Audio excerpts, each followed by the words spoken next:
Okay, when the weather outside is frightful, what's a person got to do to get some delight up in here? Well, that depends on where and when you live. We humans have harnessed imaginative ways of heating and cooling our homes throughout the ages. For centuries, Korean houses stayed toasty with built-in floor warmers. In ancient Persia, cooling towers called wind catchers made the desert a bearable place to live. And today, here at Crash Course headquarters, comfort is as simple as turning up the dial on a thermostat. But that convenience comes at a price. Heating and cooling homes and commercial buildings leads to about 7% of all global carbon dioxide emissions every year, which doesn't sound like that much until you realize that translates to more than 3.5 billion tons. And those surges of carbon dioxide are cranking up the thermostat on our planet at unprecedented rates. As temperatures soar outdoors, one of our biggest challenges will be rethinking how we manage temperatures indoors and making reliable, carbon-free heating and cooling available to everyone. Hi, I'm Em Jackson, and this is Crash Course Climate and Energy.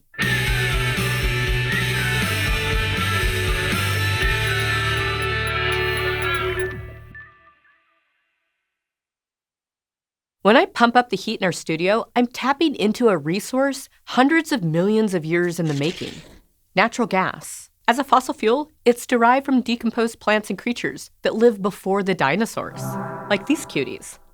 I like to imagine I owe my piping hot bubble bath to them. But natural gas consists mostly of methane, one of the notorious greenhouse gases.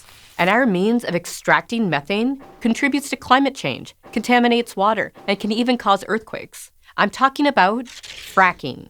No, not the PG version of a cuss hollered when you stub your toe in front of your parents. Fracking is a way of extracting natural gas or crude oil from deep below Earth's surface. It uses high-pressure drilling and fluid to fracture underground rocks, hence the frack, and releases the gas within. But it also has some big side effects. Notably, in 2003, a new fracking method burst onto the scene just as the U.S. natural gas supply was declining. By using mostly water instead of expensive gels, and drilling not just down, but also horizontally, this new method made it possible to extract more natural gas than ever before, and more cheaply, from rock called shale. The fracking boom boosted the U.S. economy. Extracting gas within U.S. borders instead of importing it helped create 2.8 million jobs and generate trillions of dollars in revenue. Sounds like a net positive, right? If only. The downside is that extracting natural gas from shale is messy. Some methane inevitably escapes into the atmosphere. It'd be like whenever you sip soda from a straw, some of it came out the side of your mouth. Except here, that soda is methane. This greenhouse gas traps 80 times as much heat as carbon dioxide in its first 20 years of entering the atmosphere. Global methane levels have spiked since 2007. The fracking boom, which has since spread beyond the U.S., is a prime suspect in that whodunit. Another problem? Used-up fracking wells keep releasing methane even if they don't get plugged up, which costs millions of dollars and doesn't always happen. To make matters even worse, pipelines transporting oil and natural gas from fracking sites leak, which can threaten nearby communities. For instance, the Standing Rock Sioux tribe protested the construction of the Dakota Access Pipeline, which was built in 2017 and today runs directly beneath one of the reservation's main water sources. So overall, natural gas is a major and majorly complicated energy source. But it will also likely play a big part in decarbonizing energy worldwide. Burning natural gas actually releases significantly less carbon than burning other fossil fuels. And burning it to generate electricity or heat makes less air pollution than something like coal. It also releases fewer pollutants, like nitrogen and sulfur oxides, pollutants that contribute to unhealthy air quality and form smog and acid rain. But not everybody has the luxury of clean air and lower pollution energy. Billions of people in low-income countries don't have access to natural gas, so they depend on high-polluting solid fuels to heat their homes and cook dinner, such as coal or biomass.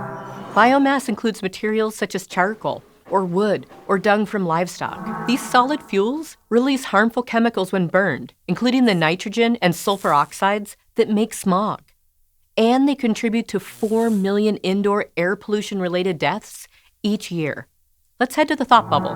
Take a wintertime stroll through Ulaanbaatar, the capital city of Mongolia, and you'll notice the chill doesn't just nip your nose. It mauls it. with an average January temperature of negative 20 degrees Celsius. Woo, delightful. I love the cold. But before your nose goes numb, you'll notice the sting in your throat. A thick smog hangs over the city, trapped at ground level by cold winter air and surrounding mountains. That smog is full of teeny tiny soot particles called PM 2.5. These tiniest of polluting particles are 30 times smaller in diameter than a single strand of human hair. But they pack a mean punch. When someone breathes them in and these particles get lodged deep in the lungs and bloodstream, they can cause pneumonia and bronchitis. And Ulaanbaatar's air can carry 20 times more of these particles than what's considered safe to breathe. Coal is to blame here, Mongolia's main energy source. For many households, directly burning coal is the only way to survive winter. And coal fuels 85% of the country's power production. So even electricity runs on it. Ultimately, Ulaanbaatar finds itself in a coal-reliant cycle. Demand for coal drives more coal mining, which sucks up groundwater and dries grasslands to a crisp. As grasslands disappear, nomads are pushed to the city, and there they join the masses dependent on coal to stay warm, which drives more demand for more coal. Thanks, Thought Bubble. Stuck in a loop like this, breaking up with coal won't be easy. Even replacing coal stoves with coal-fueled electricity just pushes the problem farther up the hill, like passing a sizzling ember from one hand to another. Ow! When it comes to reducing carbon emissions and making our world a cleaner place for everyone, the situation is messy, and heating is no exception. Increasing access to natural gas might help Ulaanbaatar and other cities like it, but it's still a very complicated solution. And as long as electricity runs on coal, bringing electric heaters to more people won't be enough to see cities like this out of the smog, or to see our planet out of rising emissions. Renewable energy, like solar or wind power, would definitely help with this. But there's still another side of the equation we haven't talked about yet. Cooling. Quick, guess what's on track to be the most energy-consuming appliance in my house? Based on my current rate of waffle consumption, it feels like it should be my waffle maker. But actually, it's my air conditioner.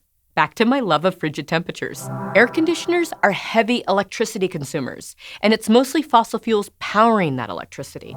Air conditioners also have a nasty way of releasing hydrofluorocarbons, one of the greenhouse gases with the longest name and the most powerful global warming abilities. But we can't just ditch the AC altogether. As the climate warms, the need for air conditioning rises too. Billions of people are facing global warming's deadliest effects, including more frequent, severe heat waves. To some, air conditioning becomes a life or death necessity. The problem is, it's a necessity that millions of people can't afford.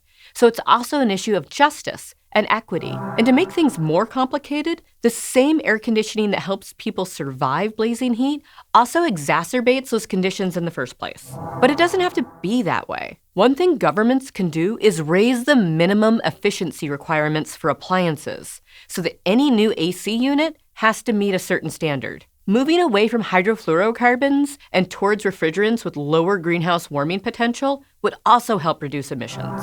And in fact, almost 200 countries have already pledged to decrease the amount of hydrofluorocarbons they use 80% by 2047. Besides improving existing air conditioner designs and scaling up carbon-free electricity sources, another option to cool our homes is to ditch AC units altogether and consider other technologies. And as a big bonus, these solutions could help us with decarbonizing heating too, and even help us move away from natural gas. Take the heat pump.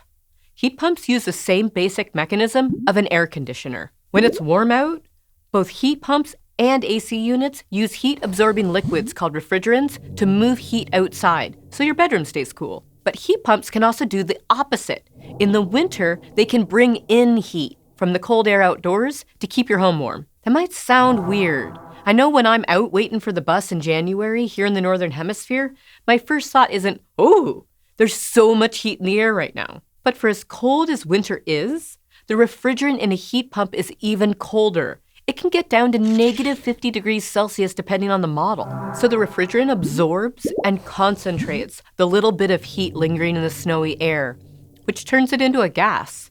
This refrigerant gas is then brought inside and pressurized into a warmer gas so that it can transfer the sweet, sweet warmth of the air in your house. When powered by carbon-free electricity, heat pumps emit almost no greenhouse gases. And they can even have a negative green premium. That's the cost difference between an energy source that releases carbon and one that doesn't.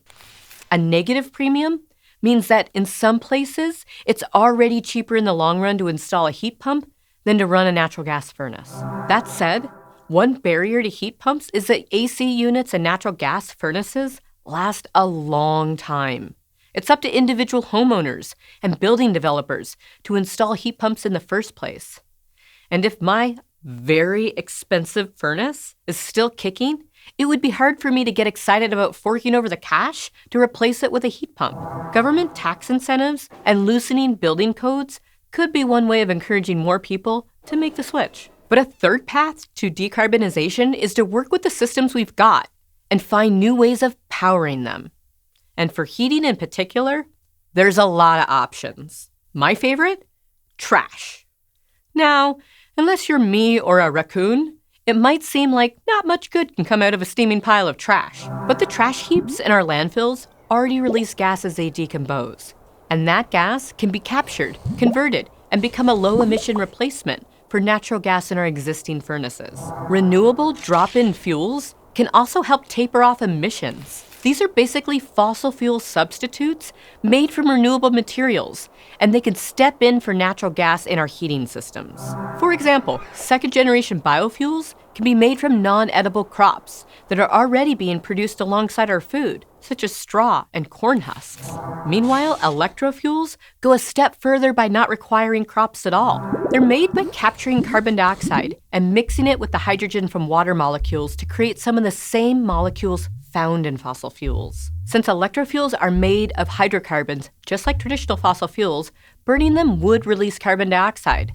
But because that carbon was just captured from the atmosphere or from a fossil fuel power plant, we wouldn't be adding any new emissions to the atmosphere. Then there's the challenge of that pesky green premium. These drop-in fuels can also carry a high upfront cost compared to fossil fuel energy. By offering a renewable alternative, they can help us reduce emissions as we wean our heating systems off the fuels they were built for. Humans have devised ingenious ways of keeping warm and staying cool, everywhere from the Arctic Circle to the Mojave Desert. Unfortunately, some of those energy choices have helped bring us to our current mess, the climate crisis. But that same ingenuity can help us tackle the road ahead. It won't be easy to decarbonize heating and cooling. It will involve reducing the emissions of existing systems while also working to create better ones. But in the long run, electrifying heating and cooling will be critical to reducing air pollution and lowering greenhouse gas emissions. Achieving carbon-free heating and cooling won't be the only challenge. It'll also be critical to make it available to everyone on the planet. The way we manage the temperature indoors matters a lot. And, as we'll find out next time, so does the way we, and our stuff, get from place to place. Special thanks to Eric Presteman, this episode's thermostat monitor. Eric, thanks for keeping an eagle eye on that dial and always turning the heat down when we leave the studio. Very energy conscious of you. And thanks for being a supporter on Patreon. Crash Course Climate and Energy is produced by Complexly, with support provided by Breakthrough Energy and Gates Ventures. This episode was filmed at Castle Garrity Studio and was made with the help of all of these nice people. If you want to help keep Crash Course free for everyone, forever, you can join our community on Patreon.